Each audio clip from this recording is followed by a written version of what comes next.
Chers téléspectateurs, bonsoir pour ce nouveau numéro de l'émission Regard après une absence d'une semaine due à l'incident que vous avez tous connu.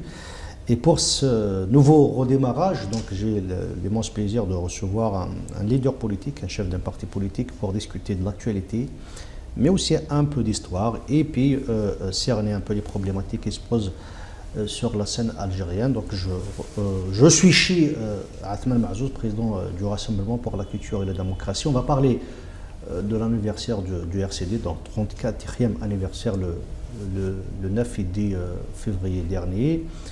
On va parler aussi de la position de son parti sur les sujets d'actualité, mais aussi on va, comme je l'ai dit tout à l'heure, on va dresser un peu un tableau un peu historique sur les positions du parti, même si beaucoup les connaissent, mais c'est toujours bien de revenir dessus. Athman Mazouz, bonsoir, bienvenue dans notre émission. Bonsoir, merci pour l'invitation. Vous êtes un habitué de Berbère Télévision, mais on va faire une émission un peu particulière parce que votre parti vient de célébrer, comme je l'ai dit, le 34e anniversaire de sa création. Donc c'était le 9 et le 10 février dernier. Dans quelle situation se trouve le parti actuellement, sur le plan administratif et politique? Parce que vous avez fait le congrès il y a à peine une année de cela. Effectivement, nous venons de sortir d'un congrès extraordinaire que nous avons organisé les 3 et 4 juin 2022. Le RCD est à sa 34e année d'existence maintenant. C'est vrai qu'on est passé par des moments très difficiles. C'est un parti qui est né de la clandestinité, mais aussi après l'ouverture démocratique, on a eu à passer des situations très difficiles, notamment avec le terrorisme, la période terrorisme, où nous avons perdu beaucoup de nos militants, plus de 120 militants, mais aussi un harcèlement presque continu, presque quotidien, notamment ces dernières années. Notamment après le congrès, comme vous avez tous suivi, notre congrès s'est déroulé dans une période, dans une conjoncture où le pays a vécu le hirak, où le pays a vécu aussi des changements, disons-le, profonds, avec des incarcérations de plusieurs ministres, mais aussi de plusieurs chefs, des chefs de gouvernement, mais aussi il y a une attaque presque de manière ciblée contre toutes les forces qui prennent le changement dans le pays, à commencer par le RCD, parce que nous avons accompagné dès le départ le mouvement du Hirak. Nous avons été l'un des rares partis, effectivement, à être à leur côté, y compris lorsque nous étions à l'Assemblée nationale populaire. Vous vous souvenez tous de la manière avec laquelle l'ex-chef du gouvernement, notamment Ahmed Ouhia, avait pris pour cible le RCD, lorsqu'il nous avait clairement dit que vous voulez déstabiliser le pays, que l'Algérie ne vivra pas les moments qu'a vécu la Syrie. Ce parallèle-là. On va parler de l'historique dans la deuxième partie, mais là, je parlais de l'actualité politique parce que vous avez subi récemment un refus d'organiser une activité, un conseil national. Et puis, il y a une sorte d'épée de Damoclès qui pèse sur beaucoup de partis politiques de la mouvance démocratique et de l'opposition en général après la tenue de leur congrès. Est-ce que votre situation administrative s'est réglée avec les autorités ou vous êtes toujours suspendu? Les autorités, juste après le congrès, nous ont en fait des réserves. Un premier courrier où certaines réserves ont été posées pour le parti. Des réserves que nous avons pu lever avec l'organisation d'un conseil national extraordinaire. C'est vrai que la manière avec laquelle nous l'avons organisé était un peu délicate parce que l'autorisation pour sa tenue au Nadi el-Moudjahed nous a été refusée, mais aussi le déplacement d'un huissier de justice a été refusé. Nous avons organisé notre conseil national ici, dans la cour du siège du parti, et nous avons pu effectivement arracher aussi la présence d'un huissier de justice. Les amendements au règlement intérieur du parti ont été apportés, et juste après, la réponse a été faite au service du ministère de l'Intérieur, et puis passer le délai d'un mois. Si toutefois le ministère de l'Intérieur ne répond pas, ceci dit que les amendements sont pris en compte et que le parti est en conformité avec la loi. Mais est-ce que vous avez senti des pressions des autorités ou on vous laisse travailler pour l'instant? En fait, les pressions des autorités elles sont quotidiennes.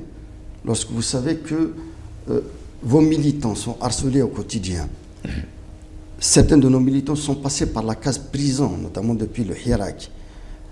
Un secrétaire national a été poursuivi en justice à Batna pour appartenance à une organisation terroriste. Tout ceci ne fait pas, ne nous arrange pas, ne nous facilite pas l'activité. Mais aussi lorsque vous voyez que des cadres du parti, notamment l'ex-président, mais aussi moi, sont poursuivis pour nos activités. Ceci est là une preuve pour en fait affirmer que le pouvoir ne veut pas lâcher du lest, ne veut pas nous laisser travailler correctement dans la sérénité et exercer notre droit à l'organisation, notre droit aussi à l'exercice plein de l'activité politique. Alors, sortons un peu de ces questions organiques, si vous permettez. Je voudrais savoir qu'est-ce que pense le RCD de ce qui se passe actuellement, de la situation générale du pays. On va aller après dans le détail, notamment sur le plan économique et social. Et quelles sont les propositions que vous mettez sur la table pour une sortie de crise, puisque vous soutenez toujours qu'il y a toujours une crise dans le pays? Non, la crise que nous vivons actuellement, elle est profonde. Sauf que le pouvoir ne veut pas aller vers un véritable dialogue avec les forces politiques, notamment avec les forces organisées. Nous savons que tout doit passer. Si l'on veut réellement régler les problèmes que vit notre pays, nous devons aller impérativement vers un dialogue inclusif. Il faudrait que les forces politiques soient associées. Lorsqu'on voit que... Mais Athman Mazouz, on vous a toujours reproché le fait de refuser systématiquement de parler au pouvoir. Est-ce que... Et si on vous appelait, vous répondrez par Les premiers à appeler justement au dialogue, c'est bien le RCD, à travers Mazafran.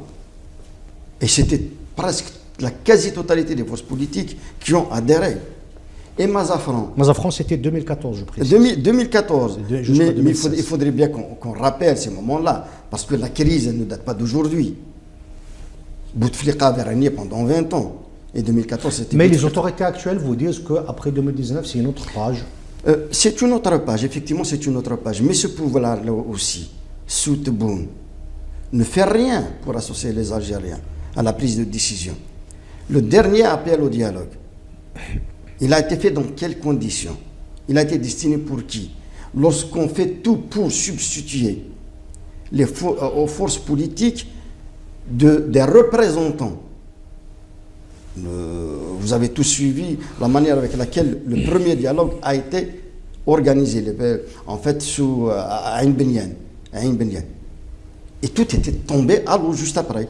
Parce que tout simplement, on a essayé... vous avez refusé de participer. Le RCD n'avait pas participé. On n'a pas participé. C'est vrai, parce que justement, le problème avait commencé de Ain Benyan. Parce que le pouvoir a tout fait pour injecter à l'intérieur des éléments qui n'ont rien à voir avec le Hirak, qui n'ont rien à voir avec la classe politique. C'est ce qui a été fait, notamment aussi, y compris en 2001, 2002, 2003, avec le mouvement citoyen de Kabylie. Si ça a foiré, c'est parce qu'on a essayé de substituer... D'accord, mais l'année passée, Al-Majid Tebboune a rencontré des représentants de partis politiques. Est-ce que vous avez reçu l'invitation? Et si c'était le cas, est-ce que vous aurez répondu? Vous savez, lorsque ça a parlé justement d'invitation de la classe politique sous l'ère de Tebboune, vous savez, nous ne croyons pas, moi je ne voudrais pas aller à la présidence pour m'afficher, rien que pour m'afficher. Je l'avais dit clairement. Dans ce genre de situation, il faudrait des engagements publics. Une feuille de route? Une feuille de route claire, nette et précise. Le pouvoir ne voulait pas de ça. Vous avez suivi ceux qui ont été chez Tebboune. Il leur a fait des promesses. Et ces promesses-là n'ont pas été tenues. Et une fois sortis, ils ont dit qu'effectivement, ce pouvoir-là est à craindre, ce pouvoir-là ne peut pas tenir parole. Il avait dit qu'en quoi il allait libérer les détenus d'opinion. Il ne l'a pas fait. Il ne l'a pas dit lui, il a été dit par la voix de partis et de personnes. Ces partis politiques-là étaient en fait... Tebboune s'est exprimé devant ces partis politiques, devant ces représentants de partis politiques. Et ces représentants de partis politiques l'ont déclaré. La vérité, c'est qu'il y a eu une vague de libération, mais après, il y a eu d'autres arrestations après. Exactement. L'harcèlement était continu. Ouais. Pour vous dire que Tebboune ne peut pas être en fait cru sur toute... Mais les autorités vous reprochent aussi le fait de ce nihilisme-là qui fait que vous avez refusé de participer par exemple aux élections législatives et locales. Est-ce que vous avez des arguments précis sur ça ou c'est juste un refus parce qu'il y a une sorte de méfiance mutuelle? Le refus de participer à ces élections-là, c'était un refus. Parce que le parti dans le pouvoir s'inscrit dans une logique institutionnelle. Il dit que voilà, la solution est institutionnelle. On commence par l'élection présidentielle, législative et puis locale. Et vous avez refusé de participer. Mais il faudrait créer les conditions justement d'organisation de ces élections-là. Quelles sont les conditions? Il faudrait qu'il y ait une transparence. Et lorsqu'on le voit, lorsqu'on le sait que ces élections-là étaient organisées par un commandement militaire qui voulait à tout prix imposer une personne à la tête du pays. Vous avez tous suivi comment la justice a été instrumentalisée du temps de Gaïd Salah. Il est allé dire carrément au ministre de la Justice qu'il faut aller jusqu'au bout. Et ceci ne rassure personne. Et il avait ordonné publiquement au chef de l'État de l'époque d'organiser des élections. Exactement. D'ailleurs, l'appel à la tenue de ces élections-là, il a été fait à partir d'une caserne. Et ceci est inacceptable, il est inadmissible pour une force politique qui se revendique du camp démocratique. Je ne vois pas comment croire en fait à ce que nous dit le commandement des forces, le commandement de l'armée, mais aussi ceux qui étaient en avant, c'est-à-dire mis en avant dans le temps pour aller vers ces élections-là. D'accord, mais les élections présidentielles sont passées, mais après, le président Tebboune est là, il s'adresse à la classe politique à partir du lieu où il est chef de l'État. Vous estimez que c'est vous avez la même perception de ce pouvoir? Oui, on a la même perception de ce pouvoir, tout simplement parce qu'il n'y avait aucune garantie de la transparence dans l'organisation de ces élections-là. Vous avez tous vu comment les dossiers de plusieurs candidats étaient rejetés, éjectés. Et ça devrait être le cas notamment pour le RCD qui avait accompagné le mouvement du Hirak. Ceci a fait l'objet justement d'un large débat dans l'instance suprême du parti qui est le Conseil national, qui a abouti justement au rejet de ces élections-là, tout simplement parce qu'il n'y a aucune garantie sur la transparence, mais aussi sur une compétition saine. Lorsqu'on sait que les médias étaient fermés et que le droit à la parole nous est refusé, comment activer? Comment faire passer votre message? Comment aller chercher le soutien populaire si on ne vous laisse pas s'exprimer, si on ne vous laisse pas s'organiser? Nous-mêmes, tout a été fait pour nous empêcher. Ils sont allés jusqu'à jusqu'à demander la fermeture de nos locaux. Ils nous ont accusés de livrer des psychotropes au siège de Didouche. Et ceci n'a pas rassuré. Mais ça, c'était à l'époque, c'était avant l'élection présidentielle, mais je parle de l'après. Y compris l'après-élection présidentielle. Vous savez tous les pressions qu'avait subi le parti. D'accord, donc je comprends que c'est l'impasse. C'était l'impasse. Le pouvoir poursuit sa feuille de route et vous la rejetez. C'est quoi la solution, Ahmed Mazouz? La solution, d'abord, il faudrait qu'il y ait un large front. Un large front de la classe politique qui croit au changement. Mais aussi, ce changement-là ne doit pas intervenir sans pouvoir associer une partie de ceux qui voudront garder la pérennité de l'État algérien. Il faudrait qu'il y ait une volonté au sommet des véritables décideurs pour aller sérieusement vers un apaisement dans un premier temps et vers un dialogue sincère. Autour de quoi, le dialogue? Autour, c'est vrai que ça fait peur, autour d'une transition. Parce que dans tous les pays du monde qui sont passés par des révolutions, le pouvoir est associé à cette transition-là. Mais une partie de la classe politique refuse d'associer le pouvoir, et c'est ça là, le problème qui se pose actuellement. Ce problème-là existe effectivement, mais ces gens-là, est-ce que sérieusement ils sont écoutés? Je ne sais pas, chacun dit que c'est mon projet qui est salvateur, je ne sais pas. Mais comment va-t-il alors parvenir à créer ce changement-là lorsqu'on vous refuse de vous organiser, lorsqu'on vous refuse d'aller expliquer aux gens, lorsqu'on vous refuse d'organiser des marches? C'est pas comment... Donc vous êtes pour une solution négociée? Je suis pour une solution négociée. Parce que, y compris dans notre dernier appel au sein du RCD, nous voulons qu'il y ait un véritable débat et que toutes les forces politiques soient associées. La solution ne peut pas venir seulement du RCD. C'est pour ça d'ailleurs que nous faisons en sorte à ce que l'ensemble des forces politiques du pays soient associées à cette solution-là. Mais le pouvoir aussi doit envoyer des signaux dans ce sens.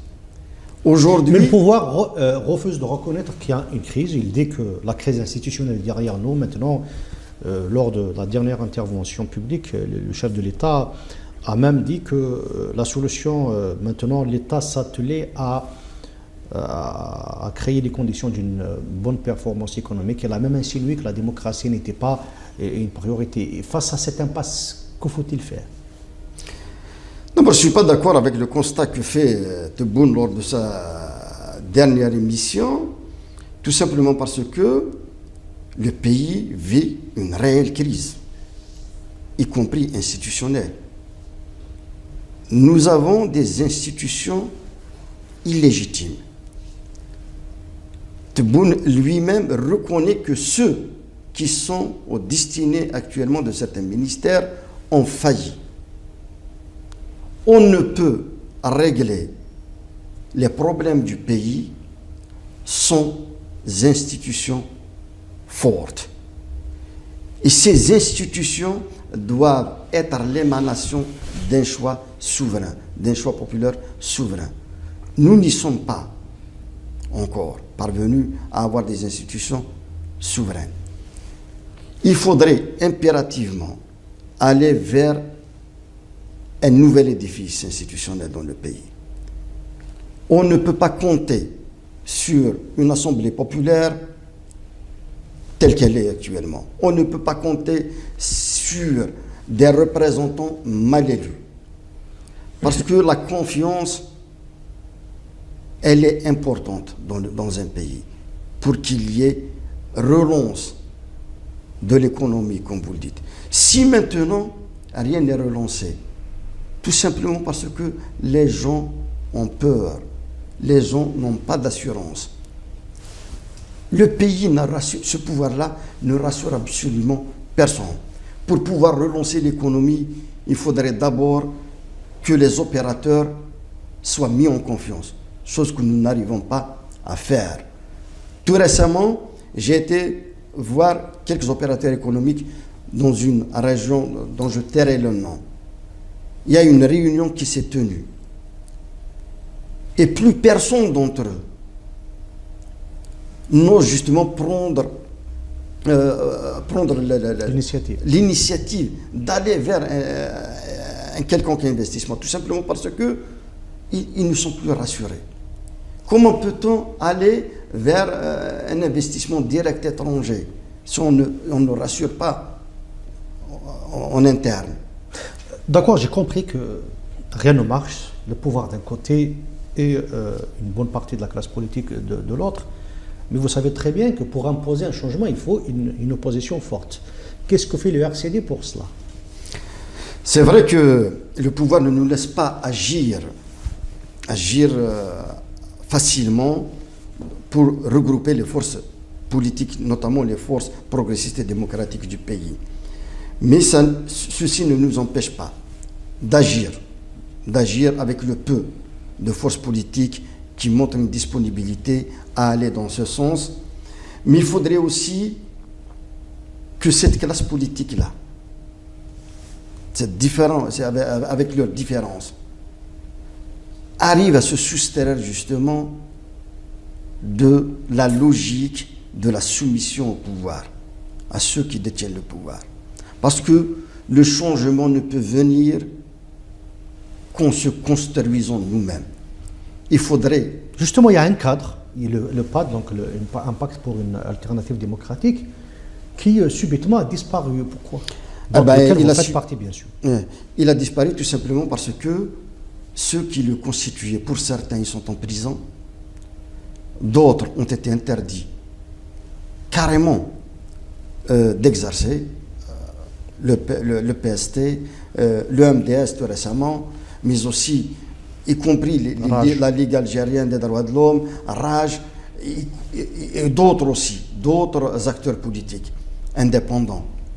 Tout cela ont eu peur, parce que tout ce qui est organisation, à chaque fois qu'on parle d'organisation, le pouvoir réagit par la répression. Nous l'avons subi. Nous allions organiser une université d'été à Azfoun, où pas mal de personnalités avaient été invitées. Des acteurs politiques ont été invités. Ça pouvait constituer justement une occasion pour relancer le débat autour de ça. Le pouvoir a fermé tout. Il faudrait reconnaître qu'aujourd'hui, tous les espaces d'expression ont été fermés, à commencer par les chaînes télé. Le RCD, y compris les partis de l'opposition, n'ont plus accès aux médias publics. Mais ça date de longtemps. Ça. Exactement. Et puis il y a aussi un climat de terreur, de peur. Les Algériens n'ont plus, ne peuvent plus travailler à l'aise, ne peuvent plus aller s'organiser. Parce que pour un oui, pour un non, vous vous retrouvez en prison. Il suffit de donner une opinion, un avis, pour que vous vous retrouviez en prison. Des journaux ont été fermés.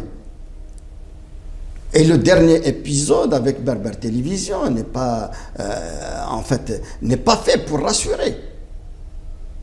Parce que le pouvoir ne voudrait pas d'un débat sérieux, ne voudrait pas d'un débat entre les Algériens, ne voudrait pas d'organisation. Mais est-ce qu'il y a des contacts aussi entre la classe politique? Parce que, en plus du RCD, le FFS a fini par tenir son congrès après presque 10 ans de tiraillement interne. Il y a d'autres partis, d'autres personnalités qui activent. Est-ce qu'il y a de nouveau des contacts ou pas du tout? Non, les contacts, ils sont permanents. Vous savez, le siège du RCD ne nous désemplit pas. À chaque fois, nous recevons des personnes, des personnalités ici, même si nous ne communiquons pas. Mais ce qu'il y a de partagé chez l'essentiel de la classe politique, c'est que ce climat-là de peur ne rassure plus personne. Ne rassure plus personne.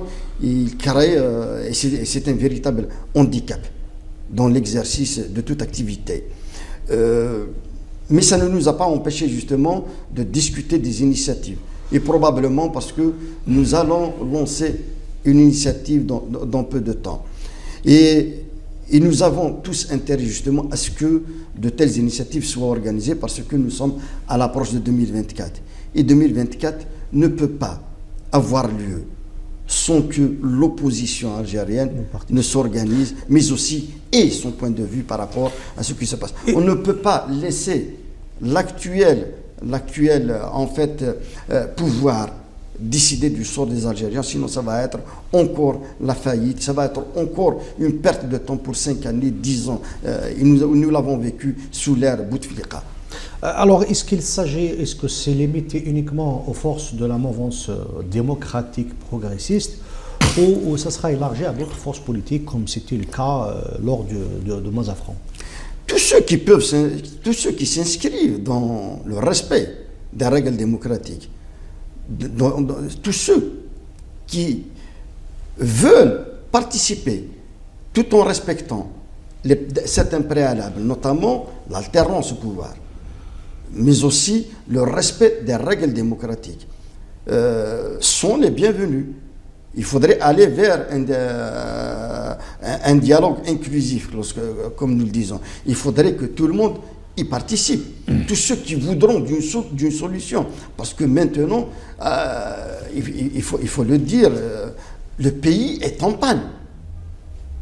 Le pays ne cesse de rater des occasions pour se stabiliser. Nous avons eu un faux départ dès 62. Il ne faudrait pas qu'aussi cette phase actuelle nous fasse perdre des années. Je veux être précis là-dessus. Vous parlez de force. Vous dites que tout le monde est bienvenu. Est-ce qu'il y a des contacts ou pas? C'était ma question. C'est-à-dire en dehors des partis de la mouvance démocratique, je sais que vous êtes toujours en contact permanent, même lorsqu'il y a eu des problèmes, mais avec les autres, notamment le MSP et d'autres partis politiques, est-ce qu'il y a eu des contacts ou pas? Ou vous comptez le faire? Nous comptons le faire. Et je ne vous cache pas, il y a des partenaires politiques avec lesquels nous travaillons, et ces forces politiques dont vous parlez ont été contactées, notamment dans le sens d'un appel au respect des libertés démocratiques. C'est-à-dire on peut se mettre d'accord au moins sur le minimum, y compris le FFS. Est-ce qu'il y a des échos favorables? En fait, l'écho favorable, c'est à la concrétisation. Je ne peux pas dire parce qu'il y a une crainte. Vous savez, il y a une certaine classe politique qui ne croit pas à l'exercice plein du droit à l'organisation sans qu'il y ait en fait des ordres qui parviennent d'en haut.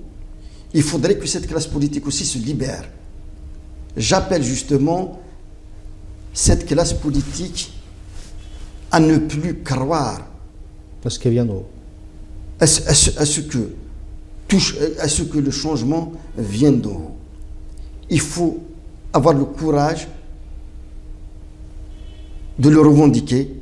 Il faut avoir le courage de s'organiser. Il faut avoir le courage aussi de travailler à ce que l'on crée un véritable rapport de force pour qu'il y ait écoute, mais aussi pour qu'il y ait volonté d'aller vers le règlement de tout ce que nous vivons comme problème dans la Algérie. Alors si je comprends bien, pour que les téléspectateurs puissent comprendre, il y aura prochainement une initiative de l'opposition. J'espère qu'elle aboutira dans peu de temps. Je ne pourrai pas vous annoncer de date. Oui, j'ai pas demandé de date. Mais il y a des contacts dans ce sens. Il y a des contacts dans ce sens. Et j'espère que nous parviendrons, parce que je l'ai dit, parce que ce n'est pas toute la classe politique qui s'est libérée. Ce n'est pas tous les acteurs politiques qui croient qu'un rapport de force peut venir en dehors des appareils. Moi, je le dis tout le temps. Il faut croire à un combat qui se construit avec une vraie classe politique. Il faudrait que la classe politique sorte de cette soumission-là. Il ne faut pas qu'elle se dise qu'aucun changement ne pourra venir sans se soumettre à un clan ou à une caste au sommet. Alors merci Athmane Mahzouz. On va revenir dans la deuxième partie de l'émission sur l'histoire du parti. Ça sera aussi l'occasion de rappeler certaines positions et probablement des ratés s'il y a des mea culpa à faire probablement et pour améliorer les choses. Quant à vous, chers téléspectateurs, on va se retrouver dans un petit moment. Ne partez pas loin.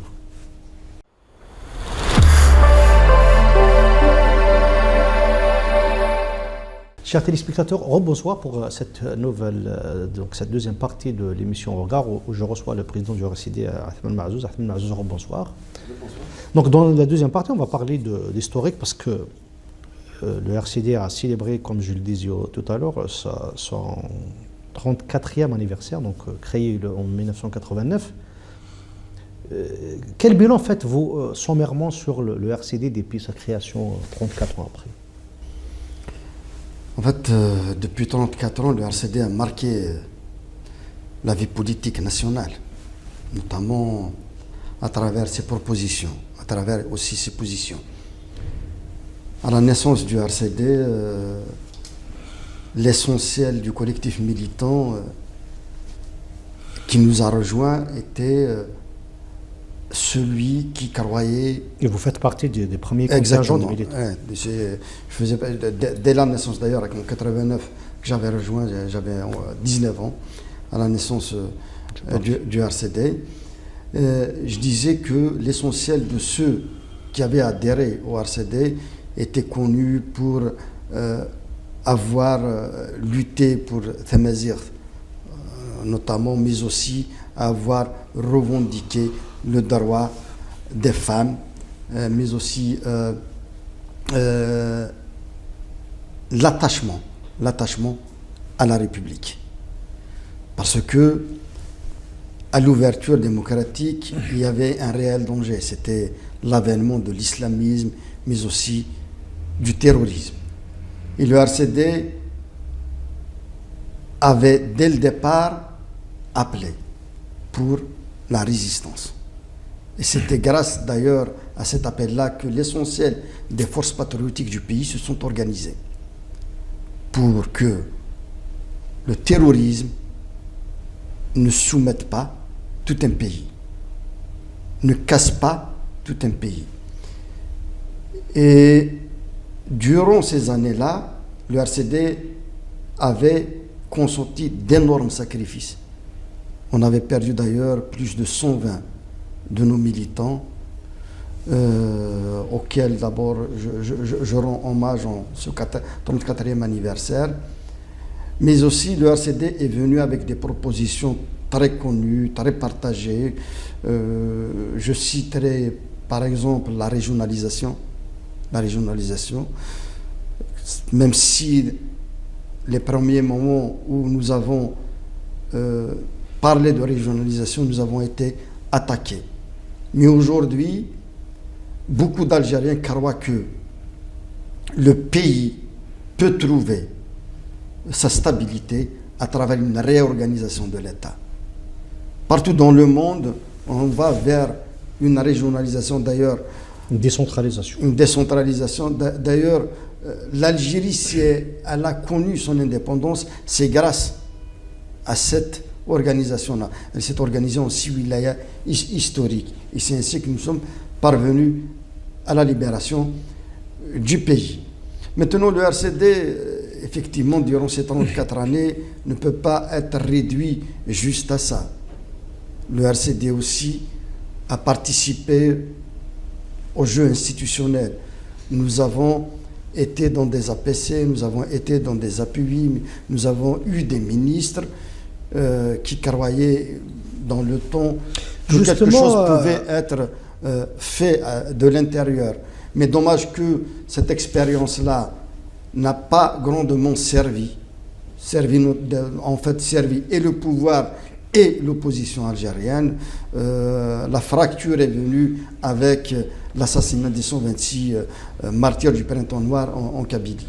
Alors on a souvent dit que le RCD était créé dans les officines du pouvoir, alors je cite vos détracteurs, pour contrecarrer le FFS notamment en Kabylie. Est-ce que c'est vrai 34 ans après, même si Saïd Saadi dans Échec recommencé raconte qu'il y a eu quand même des rencontres avec des représentants du pouvoir, notamment Arbi Belkhir et Boubkar Belqaïd avant la création du parti. Est-ce que c'est fait à ce dessein ou c'était juste l'aboutissement d'une lutte? Moi, je crois à l'aboutissement d'une lutte. Mais maintenant, si le pouvoir a participé, comme le disent certains, à la création du RCD, eh bien, tant mieux qu'un parti comme le RCD revendique le changement dans le pays, revendique l'alternance au pouvoir, revendique la mazérité, le triptyque islamité, arabité et mazérité, revendique aussi l'abolition du code de la famille, tout ceci, je ne vois pas, lorsque certaines veulent nous attaquer, nous fragiliser sur cette base-là, que le RCD a été créé dans des officines.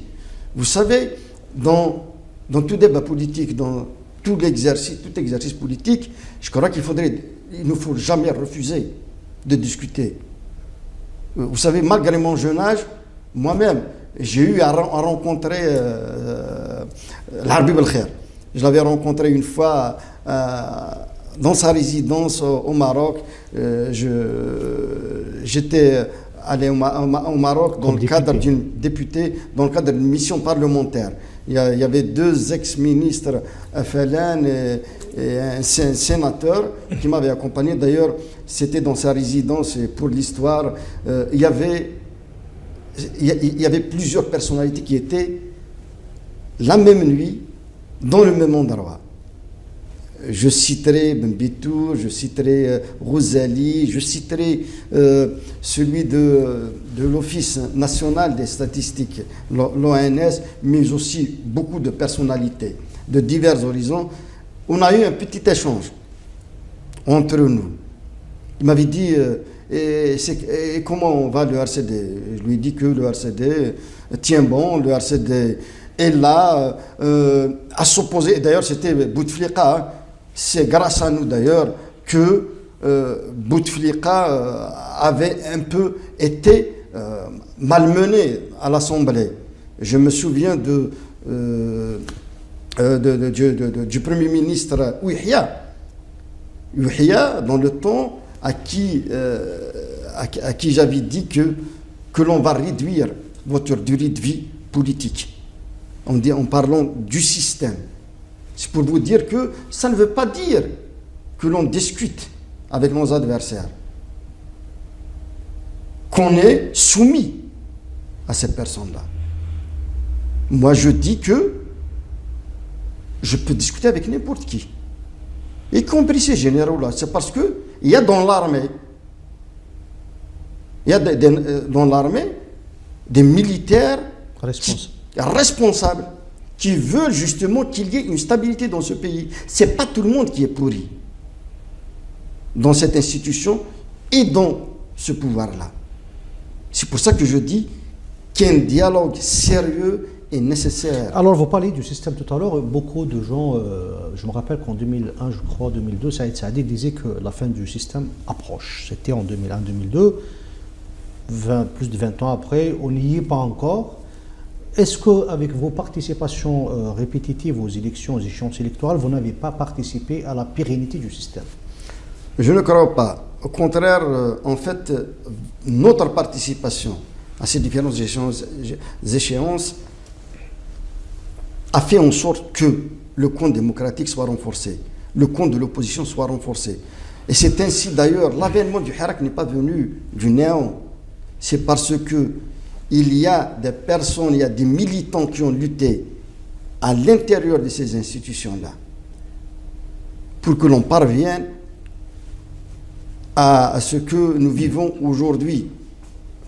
C'est parce que le RCD avait pris des responsabilités dans certains APC que nous avons pu changer un certain nombre de choses, mais que nous avons aussi fait en sorte à ce que il y ait un apport en matière de liberté, en matière de changement dans la pratique politique.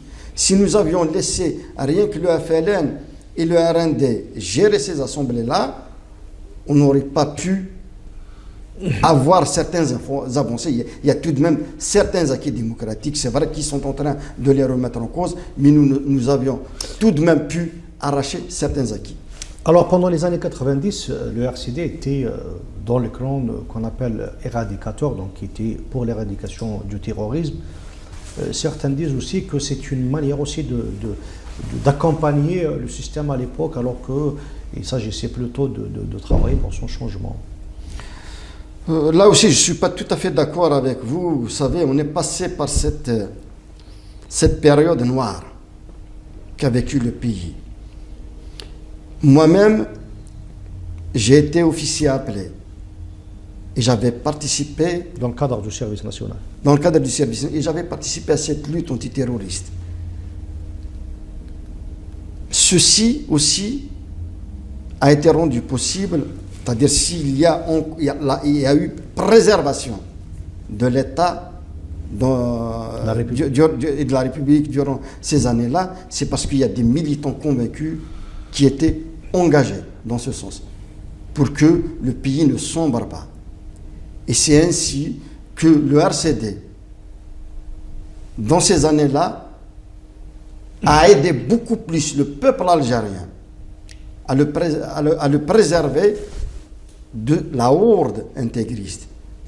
Le parti, en appelant à la résistance, avait appelé pour que les citoyens ne soient pas assassinés dans leur douar, dans leur village, dans leur quartier.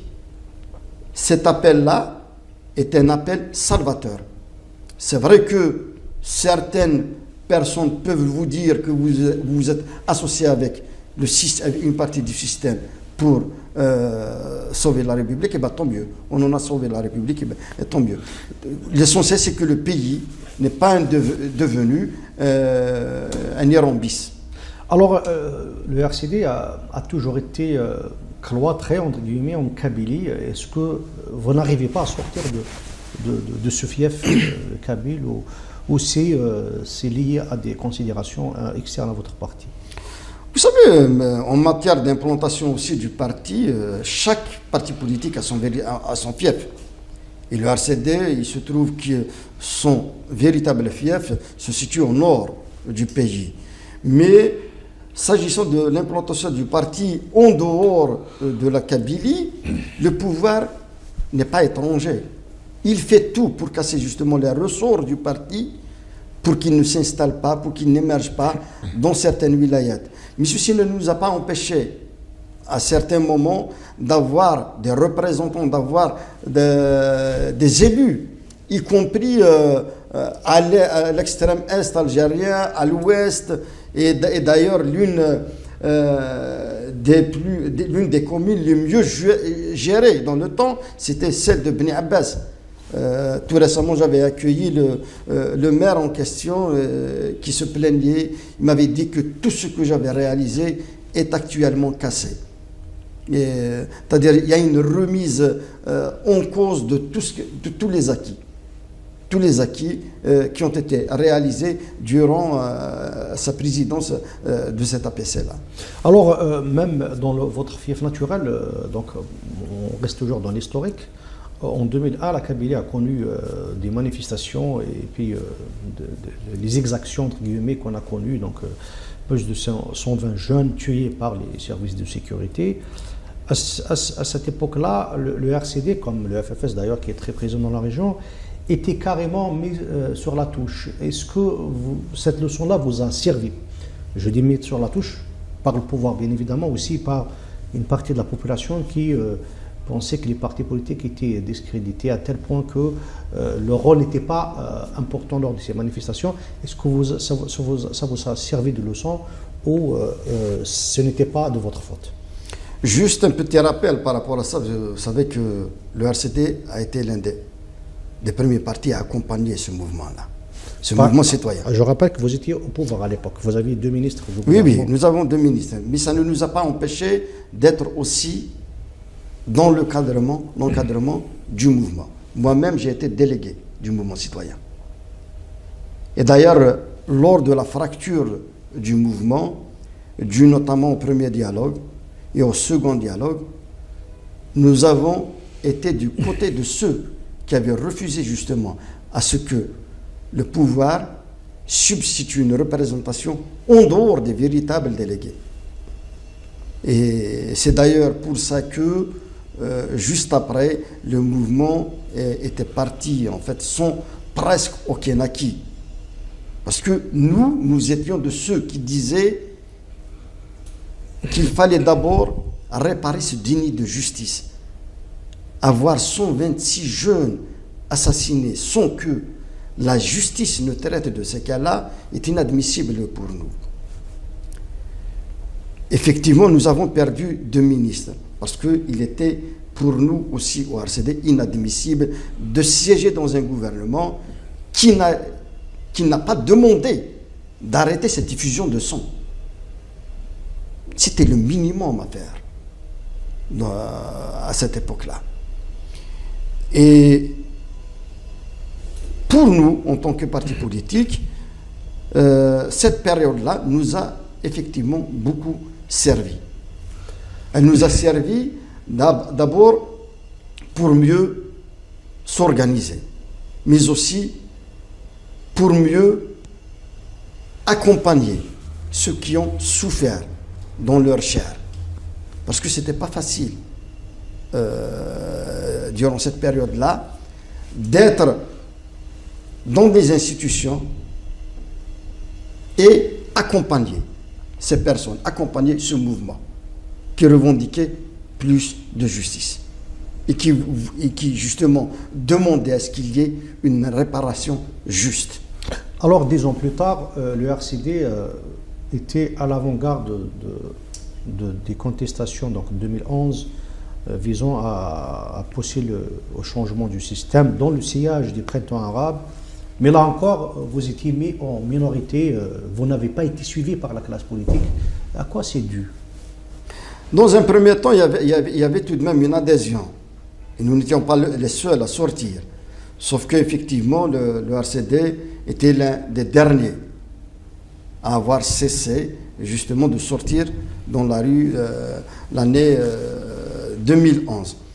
Ces divisions-là, si vous avez bien suivi les événements de l'époque, étaient provoquées d'abord par une répression, mais aussi un manque d'engagement de certaines parties IES qui étaient engagées dans cette... Pardon, quand vous dites provoqué, ça veut dire qu'il était saboté par le système, c'est ça? Saboté, oui. Oui. Quand vous dites provoqué, ça veut dire que non, ça a été provoqué par la répression. Parce que, vous savez, moi-même, j'avais subi une attaque. J'ai été évacué. J'avais 5 ou 6 points de suture sur ma tête. C'est pour vous dire que c'était pas facile de sortir chaque samedi à Alger, à un moment où, en fait, le nombre de policiers dépassait de loin le nombre de manifestants. Mais ceci... Est-ce que ce n'est pas un échec de constater qu'on ne peut pas mobiliser alors qu'on se dit qu'on est contre le pouvoir? À l'époque, les gens n'avaient pas suivi. Pourquoi ils n'ont pas suivi, à votre avis? Le véritable échec est dans le fait que en fait, ces événements n'ont pas servi, n'ont pas beaucoup servi le pouvoir dans sa manière de voir les choses.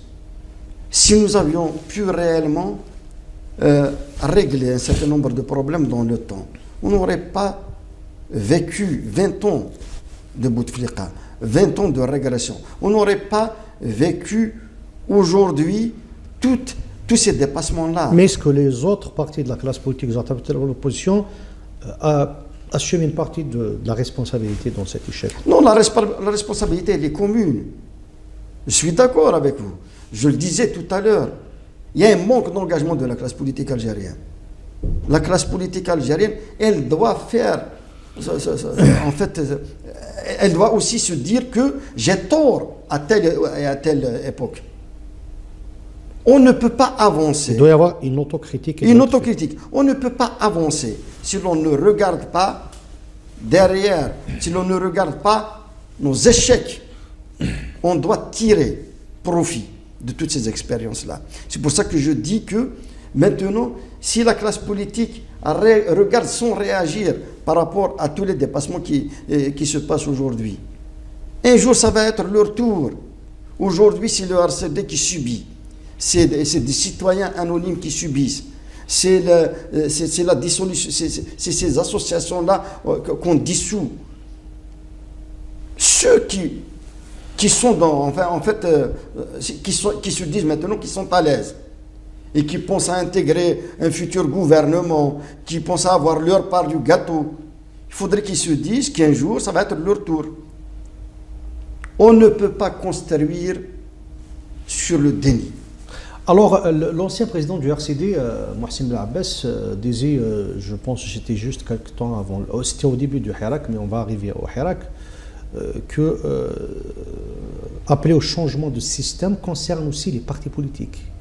Est-ce que cette autocritique-là dont vous parlez a été faite au sein du RCD? Au sein du RCD, je crois que le message du dernier congrès est frappant. Le changement y est. C'est pour une fois où le monde entier a suivi les travaux d'un congrès, les travaux de l'élection, en toute transparence.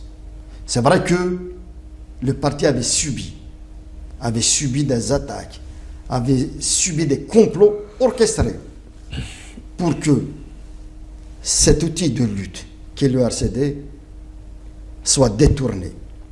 Le pouvoir, je vous le dis, s'est mobilisé à fond pour que le RCD soit récupéré. Alors, en 2014, on a vécu un moment historique avec la réunion de toutes les forces de l'opposition. Et pour la première fois, les laïcs se sont réunis avec les islamistes pour une plateforme commune, donc on appelait la plateforme de Mazafran, la déclaration de Mazafran.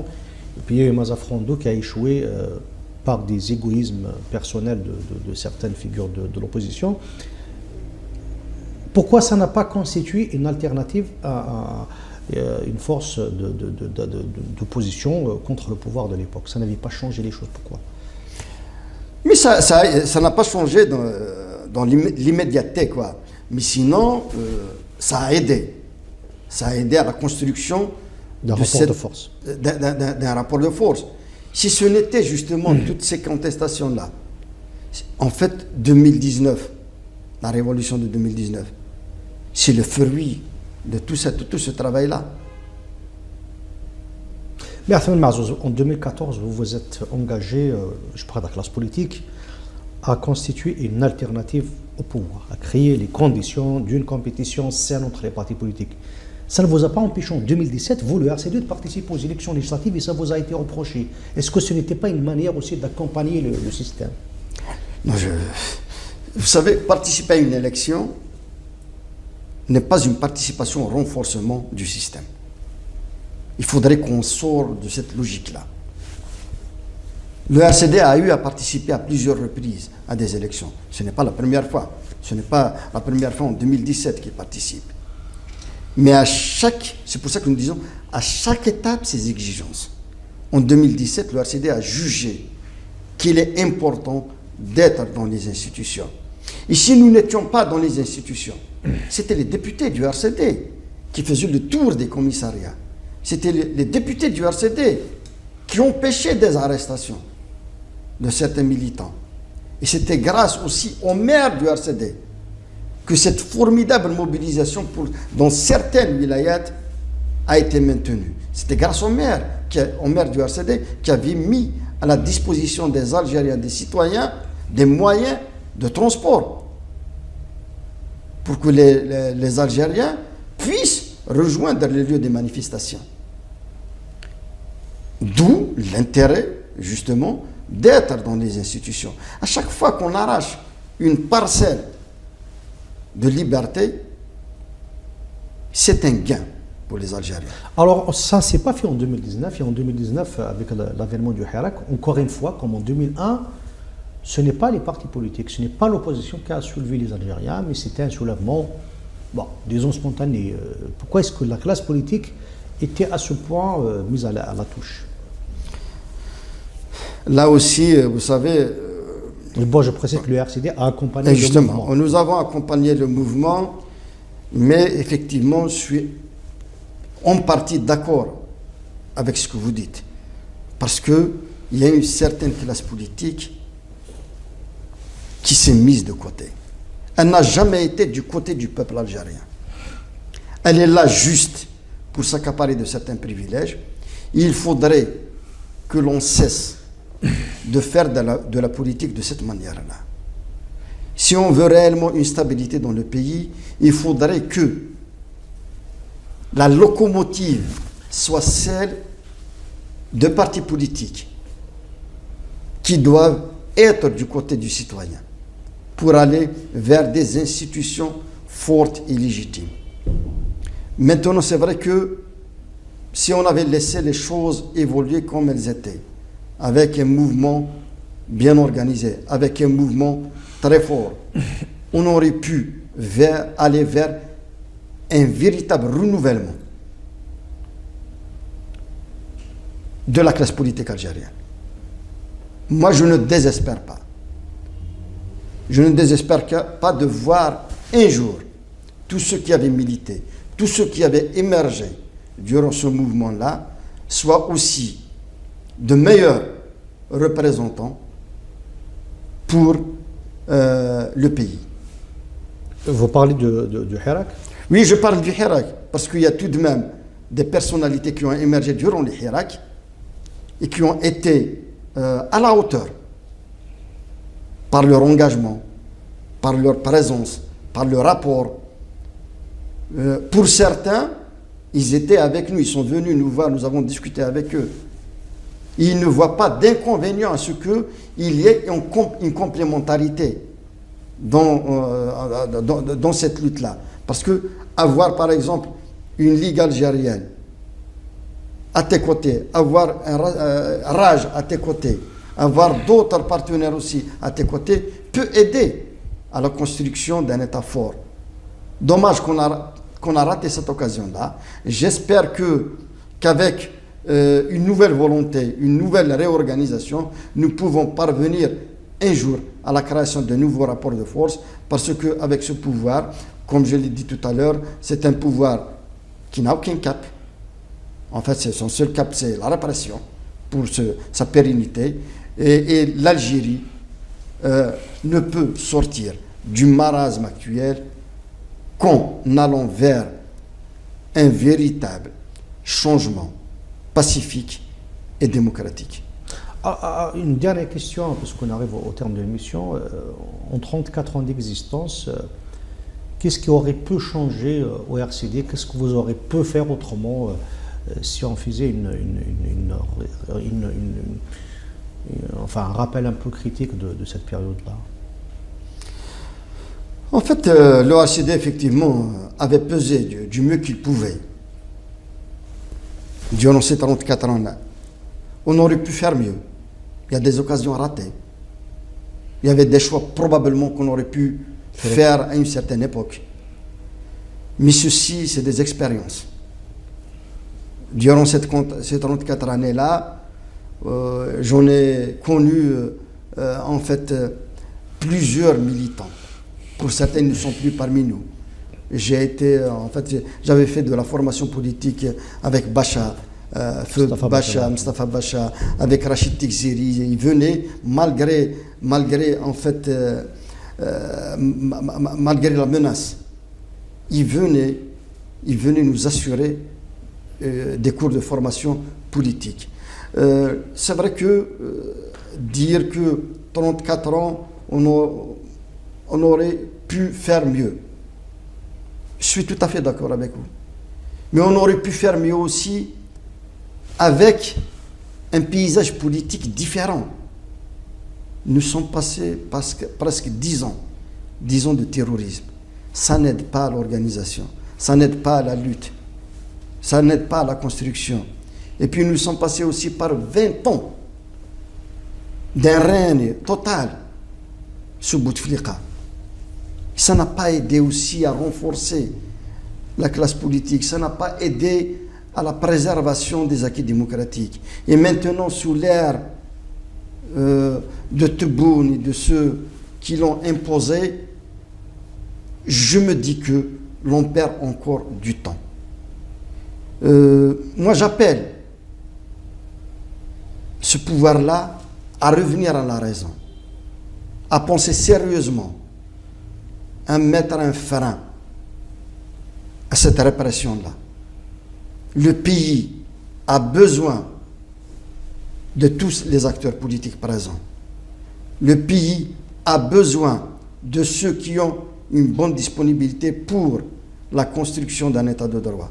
Est-ce que vous êtes prêt à des concessions si le pouvoir montrait de vraies Vous savez, la vie politique est faite de concessions aussi. Vous ne pouvez pas vous dire que j'ai raison à tout le temps, à tout moment. C'est pour ça d'ailleurs que le dialogue peut aider à la construction de cette alternative-là. De part et d'autre, il faudrait qu'il y ait des concessions. Le pays a besoin de ça. Est-ce qu'il y a des contacts avec le pouvoir? Je ne vous cache pas, des contacts, on n'en a pas avec le pouvoir. Parce que pour avoir un contact, il faudrait d'abord qu'il y ait une disponibilité à dialoguer. Et lorsqu'on est face à un pouvoir qui se refuse à tout dialogue, vous ne pouvez même pas, en fait, penser à organiser une initiative à l'associer. Cet appel-là que je fais et que nous faisons en tant que force politique, nous le faisons pour que ce pouvoir aussi comprenne que la classe politique n'est pas son ennemi. La classe politique algérienne est là comme institution qui travaille à la construction, plutôt à l'aboutissement à une stabilité. Cette classe politique-là... Donc elle peut être un partenaire et non pas un ennemi du pouvoir. Elle doit être un partenaire, mais un partenaire avec ses droits. Un partenaire qui ne va pas être dans la soumission. Je ne vois pas, moi en tant que parti politique, moi en tant que président du parti, être associé à une quelconque initiative où j'apparaîtrai dans une soumission totale à un clan ou à un autre. Merci Athman Mazouz pour ce débat passionnant. Quant à vos téléspectateurs, on va se revoir dans une prochaine émission, Inch'Allah. Bonne soirée.